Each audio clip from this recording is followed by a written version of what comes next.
I slammed the front door behind me, my hands shaking as I fumbled with my keys. The house was quiet, but the silence felt oppressive, heavy with unspoken truths. Jake's car wasn't in the driveway, and I knew exactly where he'd be.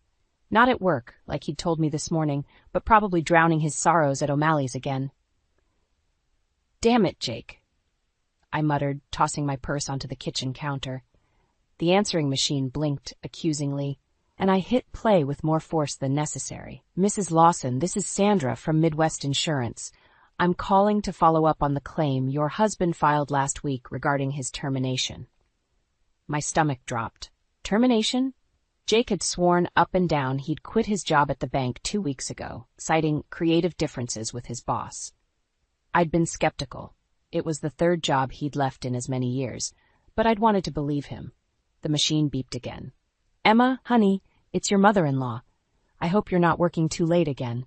Jake could really use your support right now. Call me back, dear." I deleted Martha's message with a vicious jab. Of course she'd take his side. In her eyes, Jake could do no wrong, and any of his shortcomings were clearly my fault. The front door creaked open, and I steeled myself. Jake stumbled in, reeking of whiskey and failure. "Hey, babe," he slurred, attempting a lopsided grin. "You're home early."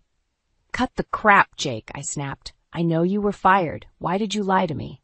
His face fell, guilt flashing in his bloodshot eyes. I didn't want to disappoint you again? So you thought lying was the better option?" I ran a hand through my hair, frustration building. How are we supposed to trust each other if you can't even be honest about something like this? Jake slumped onto the couch, head in his hands. "I'm sorry, Em. I really messed up this time." "This time?" I echoed, my voice rising. "Jake, this is becoming a pattern. We can't keep living like this. What happened?" He mumbled something about a missed deadline and an angry client. The same old story, different day. I paced the living room, my mind racing. "We need to make some changes," I said firmly. "I can't keep being the only reliable income in this household, and you need to." The phone rang, cutting me off. Jake lunged for it, relief evident on his face at the interruption. "Hello? Oh, hi, Mom," he said, shooting me a pleading look. I rolled my eyes and headed for the kitchen, needing some space. As I filled a glass of water, Jake's voice drifted in from the other room. "Yeah, Emma's here. She, found out about the job. No, I haven't told her that part yet."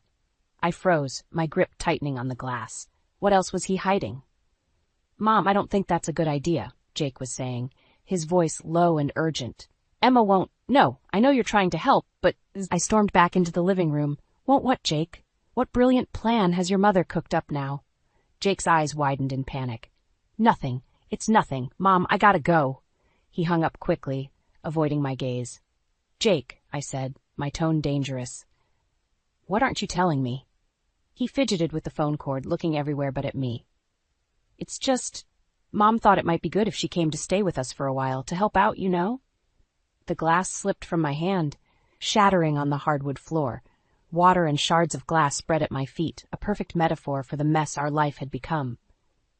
"Your mother," I said slowly, "wants to move in with us?" Jake nodded miserably.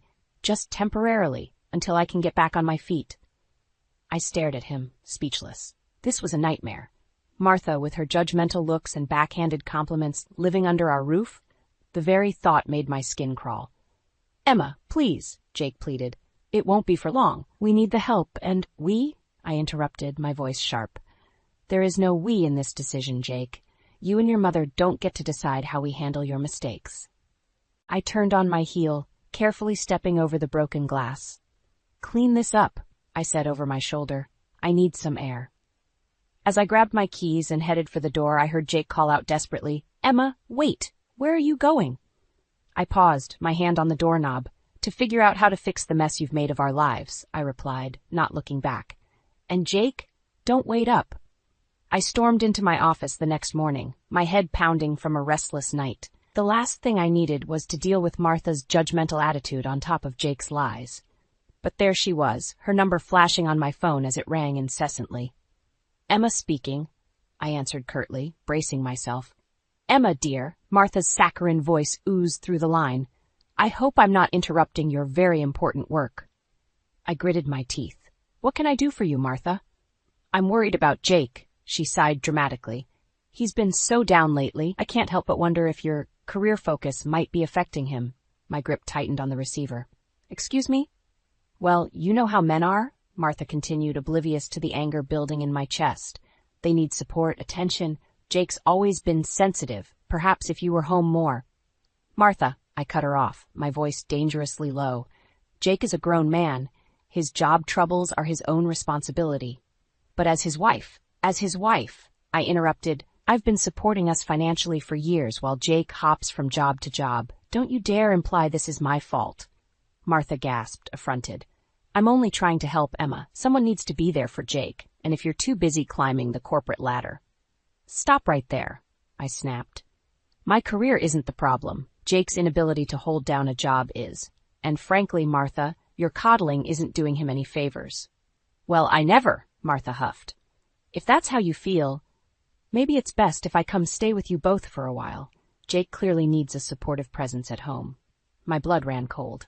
That won't be necessary, I said firmly. Jake and I can handle our own affairs. We'll see about that, Martha replied ominously before hanging up. I slammed the phone down, fuming. The nerve of that woman. As if I hadn't bent over backwards trying to help Jake. My phone buzzed with a text from him. Mom's worried about us. Maybe we should let her visit? I ignored it, focusing on my work. Hours flew by as I buried myself in spreadsheets and client calls, anything to avoid thinking about the mess waiting for me at home. It was nearly 8 p.m. when I finally left the office. As I pulled into our driveway, I froze. Martha's car was parked in my usual spot. I found them in the kitchen, Jake nervously stirring a pot while Martha fussed over place settings. What's going on? I demanded, dropping my briefcase with a thud. Martha turned, all smiles. Emma, darling, we were wondering when you'd grace us with your presence. I hope you don't mind. I took the liberty of preparing dinner. You took liberties, all right, I muttered, glaring at Jake. He avoided my gaze, suddenly very interested in his cooking. Jake mentioned you two were having some difficulties. Martha continued, her tone dripping with false concern. I thought a nice family dinner might help smooth things over. I laughed bitterly. Family dinner? Is that what this is? Jake finally looked up. Please. Mom's just trying to help. Help? I exploded. By ambushing me in my own home? By blaming me for your problems? Martha gasped. I would never. Save it, I snapped. I heard enough this morning. You made it perfectly clear what you think of me and my career. Jake stepped between us. Emma, that's not fair. Mom's here because she cares. Oh, she cares all right, I retorted. She cares about controlling our lives, about making me the villain in her perfect little narrative. Now, Emma, Martha began, her voice sickly sweet. I know you're under a lot of stress, but there's no need for dramatics. Why don't we all sit down and... No, I said firmly. I'm not doing this. Not tonight. I turned to Jake. You invited her here without even asking me, didn't you? His guilty expression said it all. I grabbed my keys, my hands shaking with rage. Emma, wait, Jake called as I headed for the door. Where are you going? I paused, my hand on the doorknob. Somewhere I'm actually wanted, I replied coldly. Enjoy your family dinner. As I slammed the door behind me, I heard Martha's voice drift out. Well, I never. Jake, darling, you really need to do something about that wife of yours. I got in my car and drove, tears blurring my vision. How had my life come to this? And more importantly, how was I going to fix it? I pulled into the driveway after a long day at work, my stomach knotting as I saw Martha's car still parked where it had been for the past week. Taking a deep breath, I steeled myself and walked inside. The living room looked like a tornado had hit it. Martha's belongings were strewn everywhere, suitcases overflowing with clothes, boxes piled high with knickknacks, and framed photos of her and Jake littering every surface. What the hell is going on? I demanded, my voice echoing through the house. Jake emerged from the kitchen, looking sheepish. Emma, honey, I can explain. Jake invited me to stay for a while, Martha interrupted, sweeping into the room with a triumphant smile. Isn't it wonderful? Now I can help out around the house and give you more time to focus on your career. I felt the blood drain from my face. Stay? For how long? Jake shuffled his feet, avoiding my gaze. Well, you see, Mom's having some financial troubles of her own. I thought maybe she could live with us until she gets back on her feet. Live with us? I repeated, my voice rising. Jake, we can barely afford to keep ourselves afloat. How are we supposed to support your mother too? Martha clucked her tongue. Now, Emma, there's no need to be so dramatic. I'm sure with a little belt tightening we can make it work. After all, family comes first. I whirled on her. This isn't your decision to make, Martha. This is our home, mine and Jake's. Of course it is, dear, Martha said patronizingly. But Jake agrees it's for the best. Don't you, sweetheart? Jake nodded weakly, and I felt something inside me snap. How dare you? I hissed, advancing on him. How dare you make this decision without even talking to me? This is my house too, Jake. My life. Please, Jake pleaded. Mom needs our help. We can't just turn our backs on her. Like you turned your back on your job responsibilities. I shot back. Or how about how you've turned your back on our marriage by lying to me? Martha gasped. Emma, that's no way to speak to your husband. I rounded on her. And you waltz in here, criticizing my choices, blaming me for Jake's shortcomings, and now you expect me to support you? I'm only trying to help, Martha sniffed. Someone needs to keep this family together. We were doing just fine before you showed up, I snapped. Jake stepped between us. Emma, that's enough. Mom's staying, and that's final. I stared at him, disbelief and betrayal coursing through me. Final? You don't get to make that decision unilaterally, Jake. Well, someone has to make decisions around here, he retorted. You're never home anyway. The words hit me like a physical blow. I stumbled back, grabbing my purse. I'm never home because I'm working my ass off to keep us afloat while you bounce from job to job. Emma, wait, Jake started, but I was already heading for the door. No, Jake, I'm done waiting. I'm done being the bad guy in this scenario. I paused at the threshold, turning back to face them both. You want to play happy families with Mommy Dearest? Fine, but don't expect me to stick around and watch. Where are you going? Jake called after me. To a hotel, I replied coldly, since apparently I'm no longer welcome in my own home. As I got into my car, I heard Martha's voice drift out the open door. Let her go, Jake. She'll come to her senses eventually. Now, why don't you help me unpack? I peeled out of the driveway, tears blurring my vision. How had it come to this? My husband choosing his mother over me, my home invaded, my life upended. As I drove aimlessly through the darkening streets, a cold resolve settled over me. If Jake and Martha wanted to play dirty, fine. Two could play at that game. It was time to start planning my next move and my revenge. I'd been staying at the Comfort Inn for a week, trying to gather my thoughts and plan my next move. The constant buzzing of my phone, Jake's desperate texts and Martha's passive-aggressive voicemails only fueled my determination. I needed to go home and face this head-on. As I pulled into the driveway, I noticed Jake's car was gone. Perfect. I could grab some clothes without a confrontation. But as I entered the house, I heard Martha's shrill voice coming from the kitchen. I don't care what it takes, Richard. You can't do this to me now. I froze, my hand still on the doorknob. Martha was clearly in the middle of a heated phone call, unaware of my presence. Don't you dare bring up my indiscretion, she hissed. You're the one who's been embezzling from the company for years. My eyes widened. What on earth was going on? Fine, file for divorce, Martha spat. But don't think I won't take you for everything you're worth. I know where all the bodies are buried, Richard. The call ended abruptly, and I heard Martha's muffled sobs. Despite my anger, a small part of me felt a twinge of sympathy, but that feeling evaporated as soon as Martha spoke again, this time leaving a voicemail. Jake, honey, it's Mom. Listen, I need you to talk to Emma about accessing some of your joint savings. It's just a small loan to tide me over. I'm sure she'll understand. After all, we're family. Red-hot fury coursed through me. How dare she? I stormed into the kitchen, making Martha jump. Emma! She gasped, hastily wiping her eyes. I didn't hear you come in. Clearly, I said coldly. Too busy trying to swindle us out of our savings, were you? Martha's face paled. You heard that? Every word, I confirmed, including your charming conversation with Richard. Infidelity and embezzlement, Martha. My, what would the neighbors say? You don't understand, Martha pleaded, her earlier bravado crumbling. Richard's trying to ruin me. I need help. I laughed bitterly. And your solution is to ruin us instead? To bleed us dry while you've been sitting pretty on stolen money for years? It wasn't like that, Martha protested. Richard handled all the finances. I didn't know. Save it, I snapped. I don't want to hear your excuses. What I want is for you to pack your bags and get out of my house. Martha's eyes narrowed. You can't throw me out. Jake invited me to stay. Watch me, I growled, advancing on her.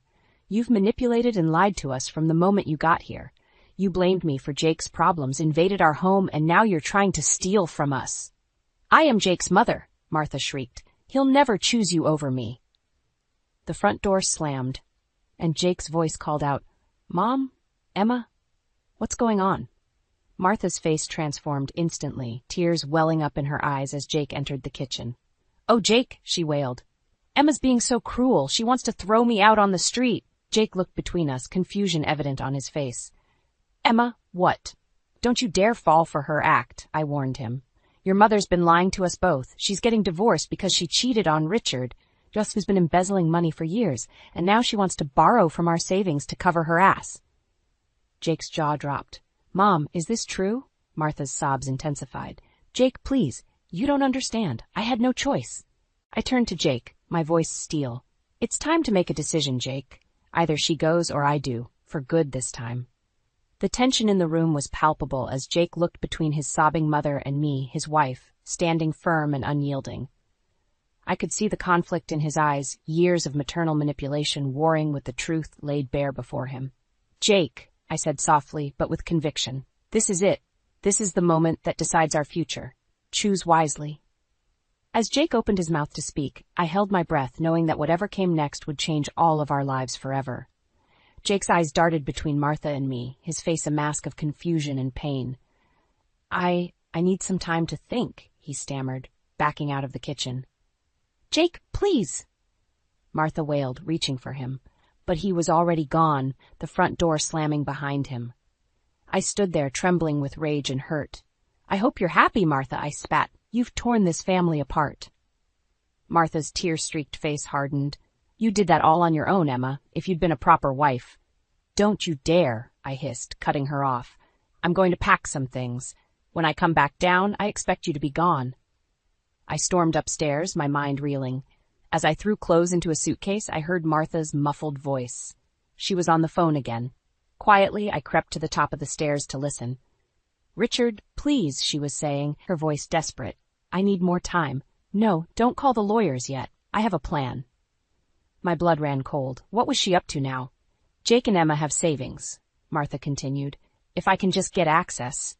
No, they don't suspect anything. Emma's too caught up in her career to notice. I gripped the banister, my knuckles turning white. She was planning to steal from us. Just give me a week, Martha pleaded.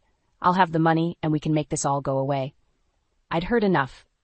I marched downstairs, my face a thundercloud. Martha jumped as I entered the room, hastily ending her call. Emma, save it, I snapped. I heard everything. You're not just trying to borrow money, you're planning to steal it. Martha's face crumpled. You don't understand. Richard will ruin me if I don't pay him off. I had no choice. There's always a choice, I said coldly.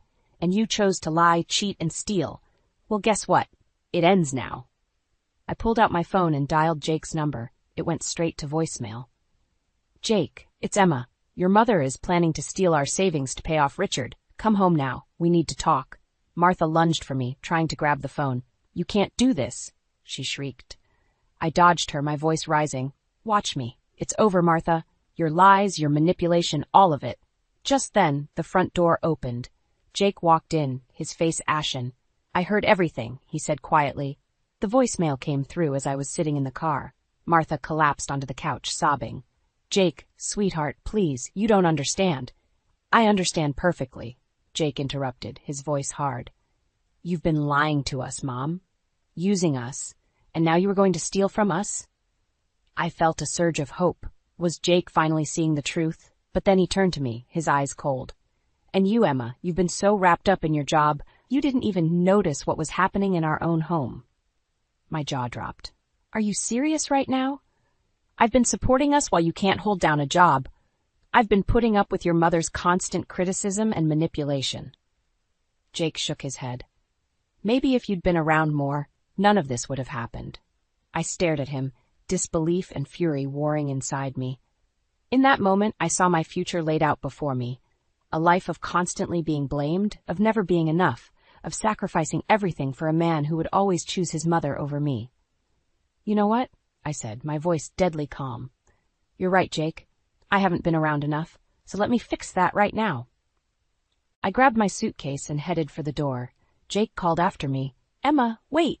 Where are you going? I paused at the threshold, looking back at the two people who had betrayed me so deeply. I'm leaving, I said firmly. For good this time. You two deserve each other. As I walked out, I heard Martha's triumphant whisper to Jake, It's for the best, darling. Now, about that savings account. I got into my car, my hands shaking as I gripped the steering wheel. This wasn't just about leaving anymore. It was about protecting myself and everything I'd worked for. It was time to call a lawyer and start divorce proceedings. Jake and Martha wanted to play dirty? Fine. I'd show them just how ruthless I could be. I sat in my lawyer's office, reviewing the divorce papers for what felt like the 100th time. 2 weeks had passed since I'd walked out on Jake and Martha, and I was determined to protect myself and my assets. Everything looks in order, Emma, my lawyer Sarah said. We've frozen the joint accounts, and Jake won't be able to touch your personal savings. Are you ready to file? I took a deep breath, my hand hovering over the papers. This was it, the point of no return. Just as I was about to sign, my phone buzzed. Martha's number flashed on the screen. Ignore it, Sarah advised, but something made me hesitate. I should at least hear what she has to say, I muttered, answering the call. Emma? Martha's voice was uncharacteristically small.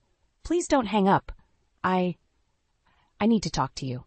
I have nothing to say to you, Martha, I replied coldly. Please, she begged. I've made a terrible mistake. I need your help. Against my better judgment, I found myself listening as Martha poured out a story of deceit and desperation. Her voice cracked as she admitted to her affair, to the lies she'd told Jake about me, to her plan to use our money to cover up her husband's embezzlement. I never meant for it to go this far, she sobbed. I thought if I could just buy some time, fix things with Richard, but it's all fallen apart. He's filing for divorce, threatening to expose everything. I have nowhere else to turn. I felt a mix of emotions, anger, pity, vindication. Why are you telling me this now, Martha? Because I realize now how wrong I was, she whispered. About everything, about you. I need your help, Emma. Not just for me, but for Jake, too. My heart clenched at the mention of Jake's name. What about Jake? Martha's voice trembled. He's a mess, Emma. He finally sees the truth, but he doesn't know how to fix things. He misses you terribly. I closed my eyes, fighting back tears. It's too late for that, Martha. I'm at my lawyer's office right now, about to file for divorce. No, Martha cried. Please, Emma, give us a chance to make this right. I'll tell Jake everything, I swear. Just come home. Let's talk face to face. I looked at the divorce papers in front of me, then at Sarah, who was watching me with concern. I need to think about this, I said finally. Of course, Martha replied, hope creeping into her voice. Take all the time you need. We'll be here. I ended the call, my mind reeling. Sarah leaned forward, her brow furrowed. Emma, whatever she said, remember why you're here. Don't let her manipulate you again. I nodded absently, but my resolve was wavering. What if Martha was telling the truth? What if this was my chance to finally get the whole story, to confront both her and Jake with all the facts? I need to go, I said abruptly, standing up. I'm sorry, Sarah. I need to see this through. Sarah sighed, but nodded understanding. Be careful, Emma, and call me if you need anything. As I drove home, was it still home? My emotions warred within me. Part of me was screaming that this was a trap, that Martha and Jake would never change. But another part, a part I thought I'd silenced, whispered of hope and second chances. I pulled into the driveway, my heart pounding. The house looked the same, but everything felt different.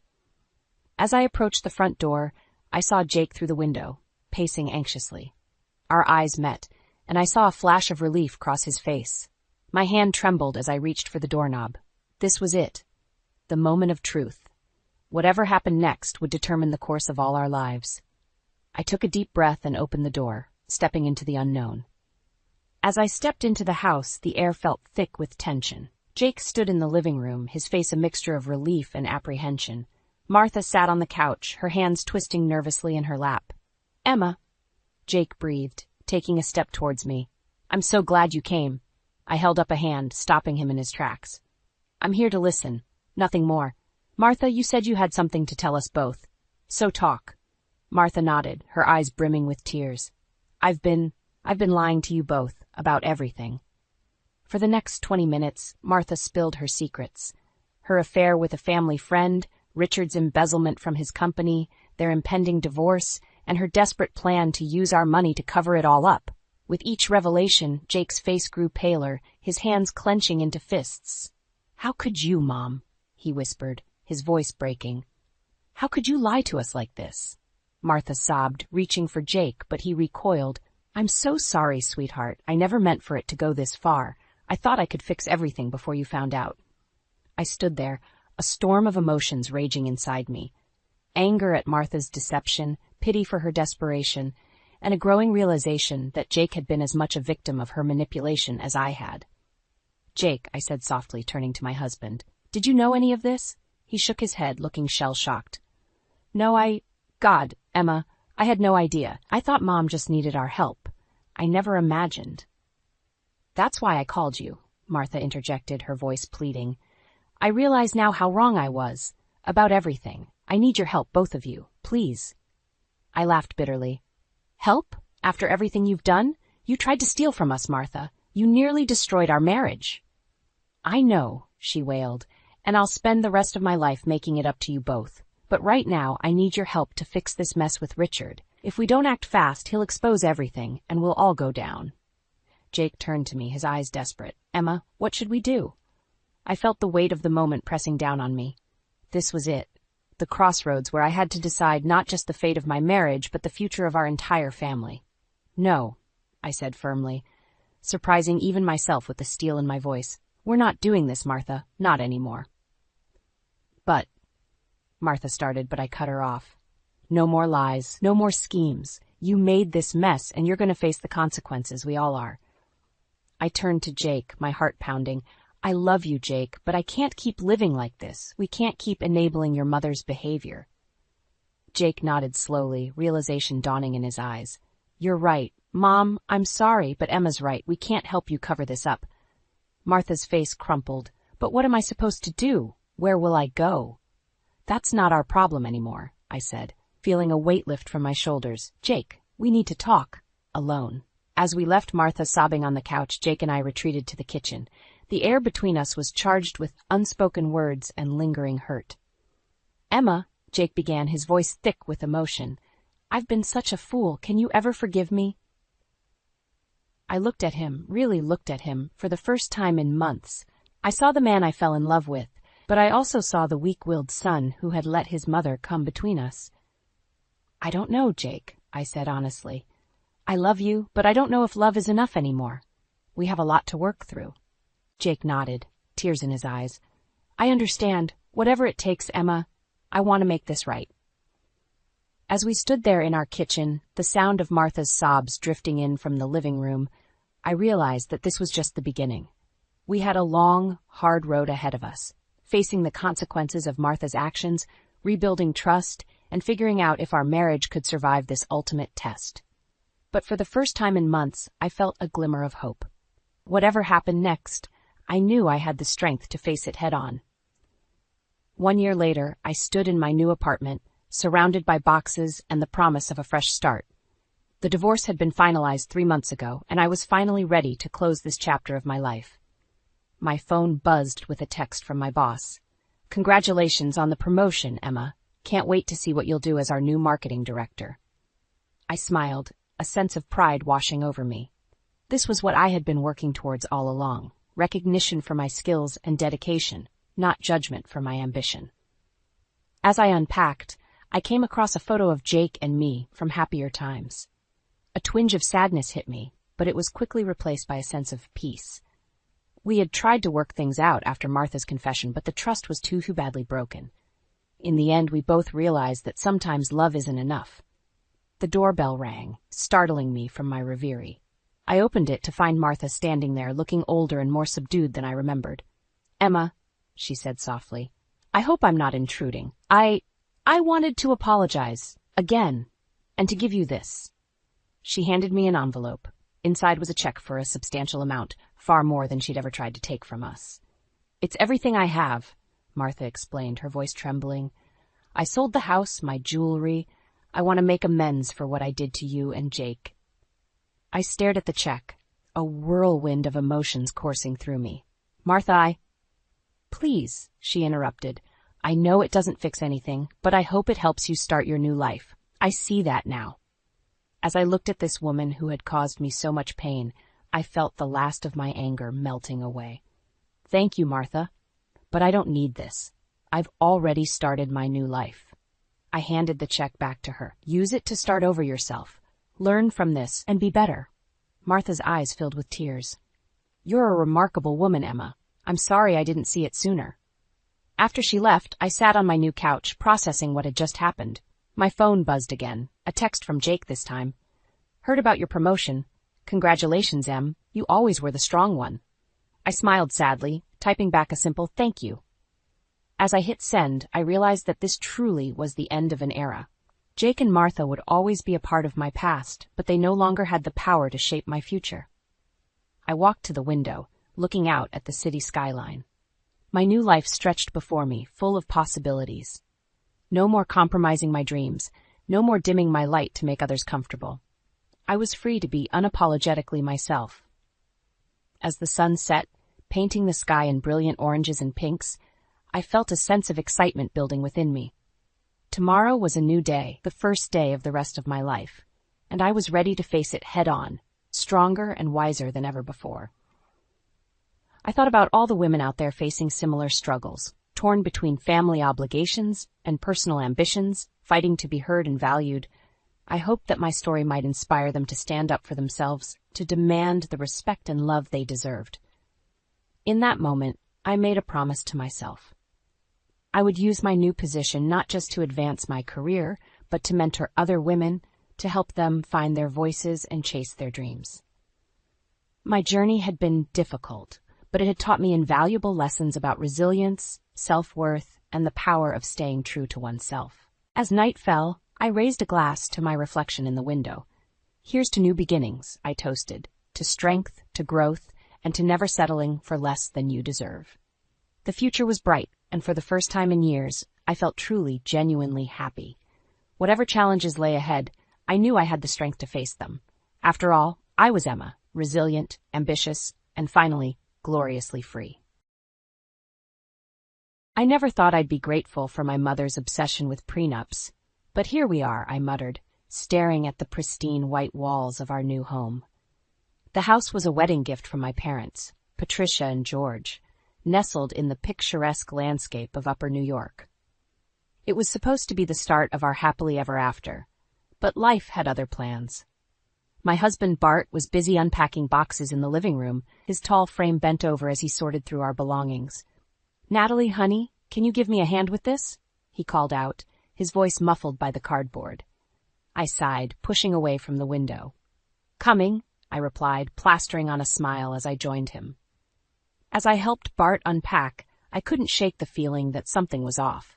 He'd been unusually quiet since we arrived, his usual charm and easygoing nature replaced by a nervous energy. "Everything okay?" I asked, placing a hand on his arm. Bart hesitated, then set down the box he was holding.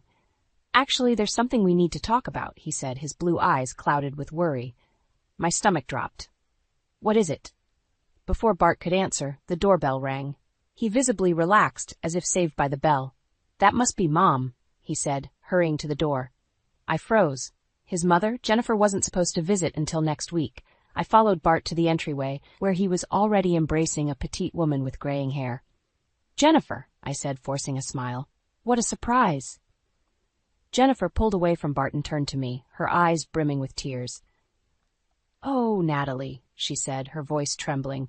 "I'm so sorry to barge in like this, but I couldn't wait any longer." Bart placed a hand on his mother's shoulder. "Mom, why don't we sit down?" he suggested, leading her to the living room. As we settled onto the couch, surrounded by half-unpacked boxes, I felt a growing sense of dread. Jennifer clutched Bart's hand, her knuckles white. "What's going on?" I asked, looking between them. Jennifer took a deep breath. "I've been diagnosed with terminal cancer," she said, her words hanging heavy in the air. "The doctors say I have less than a year." I gasped, genuinely shocked. "Oh, Jennifer, I'm so sorry," I said, reaching out to touch her arm. She gave me a watery smile. "Thank you, dear. But that's not all." She glanced at Bart, who nodded encouragingly. I can't live alone anymore, and I was hoping, well, we were hoping. Bart cleared his throat. Mom's going to move in with us, Natalie, he said, his tone leaving no room for discussion. I felt like I'd been punched in the gut. Our new home, our fresh start, was suddenly being invaded. But how could I object? The woman was dying, for heaven's sake. Of course, I heard myself say, as if from a distance, we have plenty of room. Jennifer's face lit up. Oh, thank you both so much, she gushed, pulling us into a group hug. As we embraced, I caught Bart's eye over his mother's shoulder. He mouthed a silent, thank you. But I couldn't bring myself to smile back. This wasn't how our life together was supposed to begin. Later that night, as Bart slept peacefully beside me, I stared at the ceiling, my mind racing. How had our perfect new beginning turned into this? I loved Bart, but I couldn't shake the feeling that I was losing control of my own life. Little did I know, this was just the beginning of a series of events that would test the limits of my love, patience, and ultimately my capacity for revenge. The aroma of freshly brewed coffee filled the kitchen as I tried to focus on my laptop screen. 3 weeks had passed since Jennifer moved in, and I felt like a stranger in my own home. Every morning, I'd find her rearranging my carefully organized cupboards or changing our routines without consultation. Natalie, dear, Jennifer's voice chirped from behind me. I hope you don't mind, but I've invited the ladies from my support group over for tea this afternoon. I gripped my coffee mug tighter, forcing a smile. Actually, Jennifer, I have an important conference call scheduled for... Oh, don't worry, she interrupted, patting my shoulder. We'll be quiet as church mice. You won't even know we're here. Before I could protest further, Bart wandered into the kitchen, still in his pajamas despite it being nearly noon. Morning, ladies, he yawned, kissing his mother's cheek before giving me a quick peck. Bart, I said, trying to keep my voice level, can I talk to you for a minute, in private? He followed me to our bedroom, looking confused. What's up, honey? I took a deep breath. Bart, we need to set some boundaries with your mother. She's taking over the house, changing things without asking, and now she's inviting people over during my work hours. Bart's face fell. Come on, Nat. She's going through a tough time. Can't you cut her some slack? I've been cutting her slack for weeks, I snapped. But this is our home, and I need some say in what goes on here. It's her home now, too, Bart replied, his voice hardening. And in case you've forgotten, she's dying. The least we can do is make her comfortable. I felt a surge of anger. And what about my comfort? My work? Does that not matter anymore? Bart's eyes narrowed. I can't believe how selfish you're being right now. My mother needs us, and all you can think about is yourself. His words hit me like a slap. Selfish? I've bent over backward to accommodate her, but there has to be a limit. Well, maybe you need to be more flexible, Bart shot back. Family comes first, Natalie. I thought you understood that. I stared at him, feeling a chasm opening between us. I thought we were a family, Bart, you and me. He shook his head, looking disappointed. We are, but that includes my mother now, too. I need you to accept that. Without another word, he turned and left the room. I stood there, stunned by the realization that for the first time in our marriage, Bart had chosen someone else over me. The rest of the day passed in a blur. True to her word, Jennifer's friends were quiet, but their presence felt like an invasion. I struggled to concentrate on my call, acutely aware of the murmured conversations and occasional laughter drifting up from downstairs. That evening, as I was clearing up the kitchen, I overheard Bart and Jennifer talking in the living room. I'm worried about Natalie, Jennifer said softly. She seems so tense all the time. Maybe this arrangement isn't working out. No, Mom, Bart replied firmly. This is your home now. Natalie will adjust. She just needs time. I set down the plate I was holding, my hands shaking. Adjust? Was that all I was expected to do? Silently accept the complete upheaval of my life? As I stood there, grappling with a mix of hurt and anger, I caught sight of my reflection in the window. The woman staring back at me looked tired, defeated. This wasn't the strong, independent Natalie I knew myself to be. In that moment, something shifted inside me. I realized that if I didn't stand up for myself now, I might lose myself entirely. But how could I fight back without seeming like the villain in this family drama? Little did I know, the situation was about to become even more complicated, pushing me closer to the breaking point and setting the stage for a confrontation that would change everything. I was in the middle of a crucial work presentation when my phone buzzed incessantly. Ignoring it, I powered through, only to find 5 missed calls from Bart when I finished. My heart raced as I dialed him back, fearing the worst about Jennifer's health. "Nat, great news!" Bart's voice boomed through the speaker. "Cole's coming home." I blinked, confused. "Cole? Your brother? What do you mean, coming home?" "He's quitting his job in California and moving back east," Bart explained, his excitement palpable. "He'll stay with us while he gets back on his feet. Isn't it fantastic?" The room spun. Another person in our already crowded house? "Bart, wait a minute.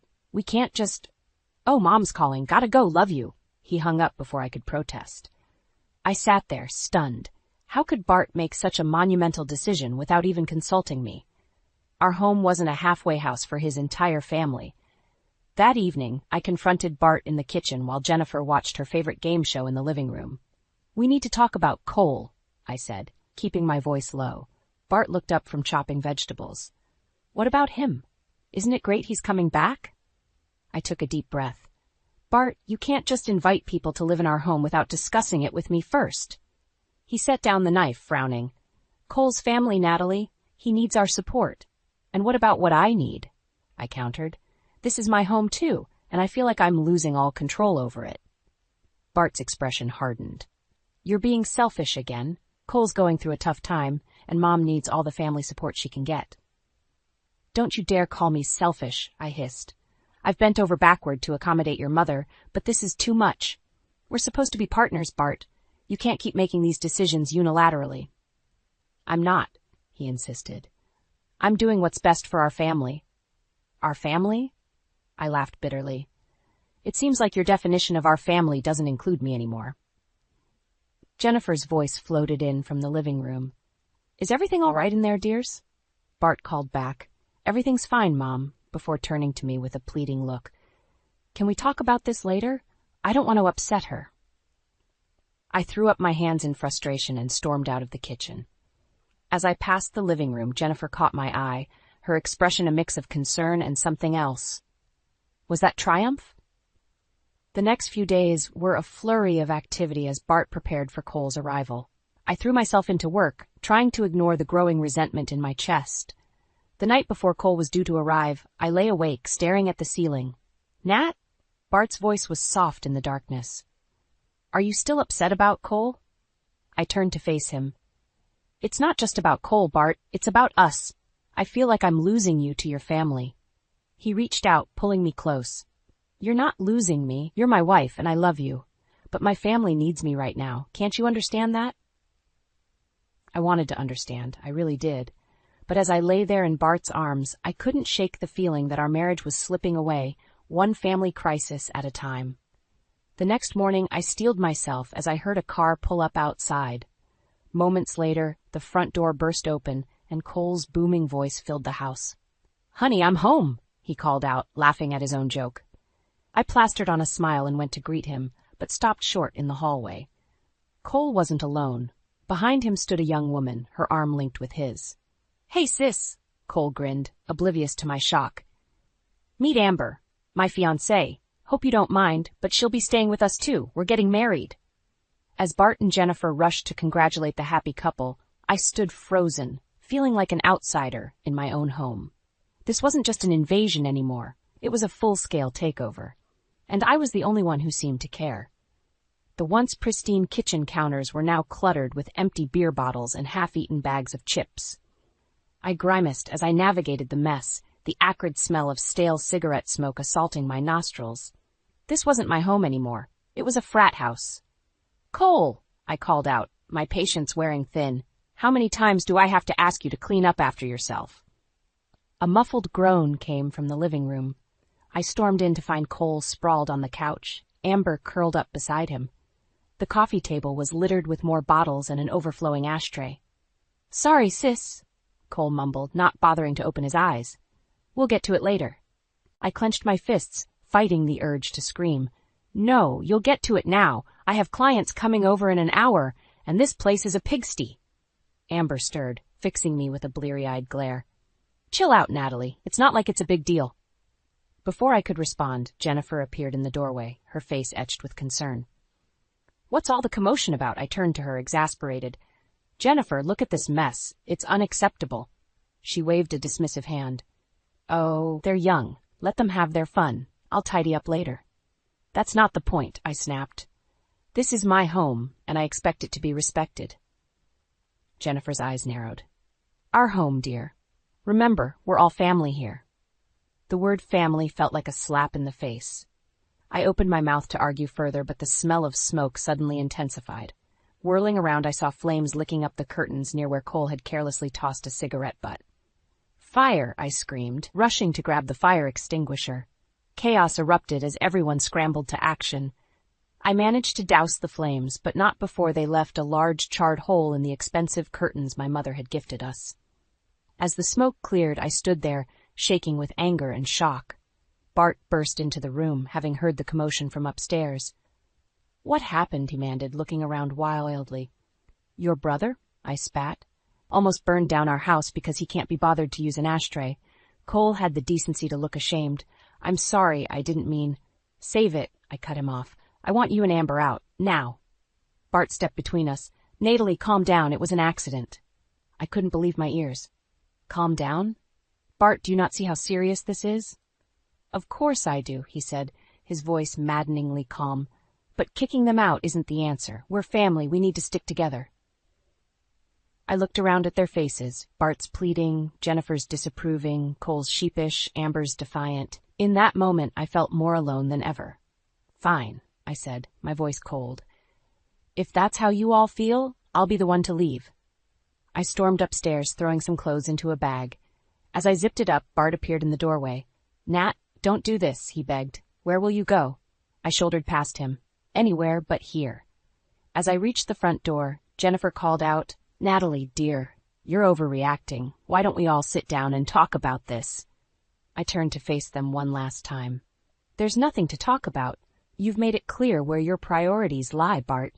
And it's not with me or our marriage. With that, I walked out, slamming the door behind me. As I got into my car, hands shaking as I gripped the steering wheel, I realized I had no idea where I was going. But I knew one thing for certain. I couldn't stay in that house another minute.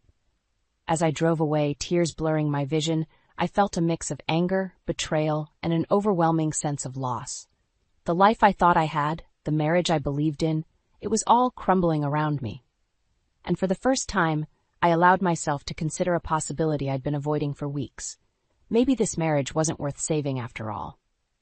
I returned home after 3 days at a hotel, my anger simmering, but my resolve strengthened. As I walked through the front door, the eerie silence struck me. No TV blaring, no chatter, no mess in sight. Something was off. Bart emerged from the kitchen, his face a mask of forced calm. Natalie, we need to talk. I steeled myself. Yes, we do. This situation is untenable, Bart. Things need to change. He nodded, gesturing to the living room. As we sat down, I noticed Jennifer peering from behind a partially closed door. My jaw clenched. I've been thinking, Bart began, his voice unnaturally steady. Maybe it's best if we take some time apart. The words hit me like a physical blow. What? He couldn't meet my eyes. It's just the constant arguing, the tension. It's not good for anyone, especially Mom in her condition. I felt like I was drowning. So you want to separate because I'm making your mother uncomfortable? It's not just that, he hurried to add. Your attitude, the constant nagging, it's creating a toxic environment for everyone. I laughed bitterly. My attitude? Bart, have you looked around lately? Your family has taken over our home, our life. See, this is exactly what I'm talking about, he sighed. You keep saying your family like they're not your family, too. Because they're not acting like it, I exploded. They've shown zero respect for me or this home, and you've done nothing but enable them.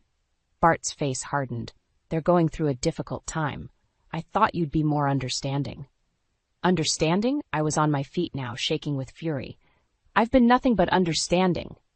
I've put up with your mother rearranging my home, your brother nearly burning it down, and you've consistently chosen them over me, your wife. That's not fair, Bart protested weakly. No, what's not fair is you blindsiding me with this separation nonsense instead of standing up for our marriage. The door creaked open, and Jennifer stepped out, her face a picture of concern. I'm so sorry, dears. I never meant to cause such strife. I rounded on her. Oh, save it, Jennifer. This is exactly what you wanted, isn't it? To drive a wedge between us? Bart jumped to his feet. That's enough. How dare you accuse my mother? Your mother, your brother, your family, I spat. That's all I've heard for months. What about me, Bart? What about us? He ran a hand through his hair, frustration etched on his face. I don't know what you want from me, Natalie. I'm trying to keep everyone happy. Except me, I finished for him. Well, congratulations. You've succeeded in making everyone happy but your wife. Jennifer stepped closer, reaching out to touch my arm. Natalie, dear, perhaps if you tried to be a little more accommodating. I jerked away from her. Don't touch me, and don't you dare tell me how to behave in my own home. Bart's eyes flashed with anger. That's it. I can't take this anymore. Natalie, I think you should leave. Take some time to cool off and think about your priorities. I stared at him, disbelief and hurt warring inside me. My priorities? What about yours, Bart? When did I stop being your priority? He didn't answer, just looked away. In that moment, I saw our marriage for what it truly was, a sham, a convenience for Bart to play the dutiful son and brother while I faded into the background. Fine, I said, my voice cold. I'll leave, but don't expect me to come crawling back, begging for forgiveness. This time, you've gone too far. As I stormed upstairs to pack a bag, I heard Jennifer consoling Bart, telling him he'd done the right thing. Their voices faded as I moved through our bedroom, grabbing essentials. My hand paused over a framed photo of Bart and me on our wedding day. With a sudden, decisive movement, I slammed it face down. That happy couple was gone, replaced by strangers occupying the same space. As I left, bag in hand, I realized this wasn't just about saving my marriage anymore. It was about saving myself. I sat in my best friend Sarah's living room, clutching a glass of wine like a lifeline. My voice cracked as I recounted the events of the past few months, ending with Bart's devastating suggestion of separation. Sarah's eyes flashed with anger. That spineless weasel! How dare he choose his family over you? I sighed, feeling drained. I don't know what to do, Sarah. I feel like I've lost everything. She leaned forward, her expression determined. No, Natalie, you haven't lost everything. You've lost dead weight. It's time to take back control of your life. Her words sparked something inside me. But how? Bart and his family have taken over my home, my life. Sarah's lips curved into a sly smile. Remember who owns that house, Nat? Your parents gave it to you, not Bart. My eyes widened as realization dawned. You're right, the deed is in my name. Exactly, Sarah nodded. It's time to talk to your parents and a lawyer. You need to protect yourself and your assets. The next day, I met with my parents, Patricia and George. Their faces were a mix of concern and anger as I explained the situation. Oh, sweetheart, Mom said, pulling me into a hug. We had no idea things had gotten so bad. Dad's voice was steel. That boy never deserved you, Natalie, or our generosity. I took a deep breath. I need your help. I want to fight back, but I'm not sure how. Mom and Dad exchanged a look. We have just the person, Dad said, reaching for his phone. Remember your cousin Michael? He's a divorce attorney now. Within hours, I was sitting in Michael's office, laying out my story. He listened intently, his brow furrowing as I spoke. Natalie, he said when I finished, based on what you've told me, you have a strong case. The house is clearly your separate property, not a marital asset. Bart has no claim to it. Hope bloomed in my chest.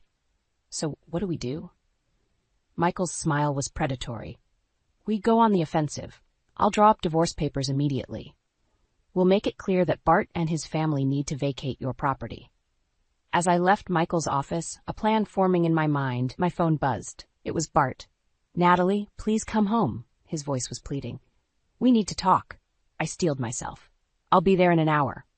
Walking into our house, my house, I felt a surge of confidence. Bart was waiting in the living room, looking haggard. Nat, I'm so sorry, he began. I've been thinking, and I realize I made a mistake. Can we please work this out? I almost laughed. Work what out, Bart? The fact that you chose your family over me? That you let them disrespect me in my own home? He flinched. I know I messed up, but no. I cut him off. There are no buts. It's too late for apologies. Bart's face fell. What are you saying? I took a deep breath, channeling all my hurt and anger into my next words. I'm saying it's over, Bart. I want a divorce. The color drained from his face. Divorce? Natalie? Please, let's not be hasty. Hasty, I scoffed. I've been patient for months, while you and your family walked all over me. Well, not anymore. Jennifer appeared in the doorway, her face a mask of concern. What's going on? I turned to her, my voice ice. What's going on is that you, Cole, and Amber need to start packing. This is my house, and I want you all out. Bart stood up, his face twisted with anger. You can't do that. This is our home. I pulled out the papers Michael had given me. Actually, I can. This house was a gift from my parents to me. It's not marital property, Bart. You have no claim to it. As the reality of the situation sank in, I saw the shock and disbelief on their faces. For the first time in months, I felt a sense of power and control. You have 1 week to move out, I said, my voice steady. All of you. As I turned to leave, Bart grabbed my arm. Natalie, please. Don't do this. I love you. I jerked away from him, tears stinging my eyes. If you loved me, Bart, we wouldn't be here. Goodbye. Walking out of the house, I felt a mix of emotions. Sadness, anger, but most of all, a sense of liberation. The war wasn't over, but I had just won a major battle, and I was ready to fight for my life back, no matter what it took. The week following my ultimatum passed in a blur of legal meetings and tense silence at home. Bart and his family seemed to be in a state of shock, tiptoeing around me as if I might explode at any moment. Part of me relished their discomfort, but another part ached for the life I thought we'd have. On the day of our first negotiation meeting, I steeled myself in the parking lot of Michael's office. This was it, the moment that would define my future. As I walked in, I saw Bart sitting there with his own lawyer, a sharp-looking woman in her 50s. His eyes were red-rimmed, and he looked like he hadn't slept in days. For a moment, my resolve wavered. Natalie, he said, his voice cracking, please, can we talk about this privately? I shook my head. We're beyond that, Bart. Let's just get this over with. Michael cleared his throat. All right, let's begin. Mr. Harrison, we've prepared a comprehensive divorce settlement. The main point of contention is, of course, the house. Bart's lawyer leaned forward. Yes, about that. My client contends that as the house was a wedding gift, it should be considered marital property. I felt a surge of anger, but Michael just smiled. I'm afraid that's not the case. We have documentation proving the house was gifted solely to Mrs. Harrison by her parents. It's her separate property. The color drained from Bart's face. What? But that's our home. We've lived there for years. Be that as it may, Michael continued, legally the house belongs to Natalie. She's within her rights to ask you and your family to vacate the premises. Bart turned to me, his eyes pleading. Natalie, you can't do this. Where will we go? What about my mother? I felt a lump in my throat but pushed through. I'm sorry, Bart, but you should have thought about that before you let your family take over our lives. His lawyer whispered something to him, and Bart's face hardened. Fine, if that's how you want to play it, we'll fight this in court. I'm sure a judge will see reason. Michael shook his head. I wouldn't advise that, Mr. Harrison. The law is clear on this matter. You'd be wasting time and money you don't have.